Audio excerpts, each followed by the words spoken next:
ঘরের ঠাকুর শ্রী রামচন্দ্র থেকে আজকের নিবেদন। ঠাকুর তখন নোয়াখালীতে। আমার এক মেয়ের বিয়ের সম্বন্ধের কথা চলছে অনেক দিন ধরেই, কিন্তু পাকা কথা হচ্ছে না। উনি এক ভদ্রলোক মাধ্যম নোয়াখালীতে ঠাকুরের কাছে একটা চিঠি লিখে পাঠালেন।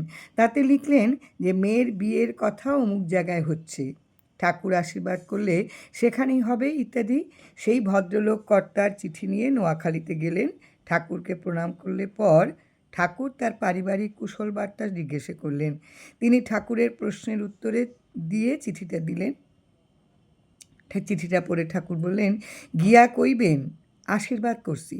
তারপর একটু থেমে আবার বললেন, কুঞ্জবাবুরে গিয়া কইবেন শুধু শিরনি যেন না মাখেন, সত্যনারায়ণের সেবাও যেন করতে হইবে তারে করতে কইবেন।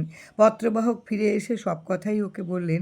যিনি খবর নিয়ে গিয়েছিলেন তার বয়স্তামের সম্বন্ধ স্থির হয়নি, আর তা প্রধানত অর্থের অভাবে। এমনিতেই ভদ্রলোকের অর্থাভাব যথেষ্ট। এবারে বুঝলাম আমাদের উচিত ছিল নিজের সামর্থ্য অনুযায়ী তাকে তার মেয়ের বিয়ের ব্যাপারে যথেষ্ট সাহায্য করা, তা না করে নিজের মেয়ের বিয়ের জন্য ঠাকুরের কাছে আশীর্বাদ চাইছি। এটা অতি স্বার্থপরের কাজ। ঠাকুরের নজর তো এড়ানো যায় না। তাই তিনি তারই মারফত বুঝিয়ে দিলেন, শুধু আনুষ্ঠানিকভাবে শিরনি মাখলেই হয় না, সত্যনারায়ণের সেবা করা দরকার। মানুষের প্রতি কর্তব্যে ফাঁকি দিয়ে দেবতার সেবা হয় না।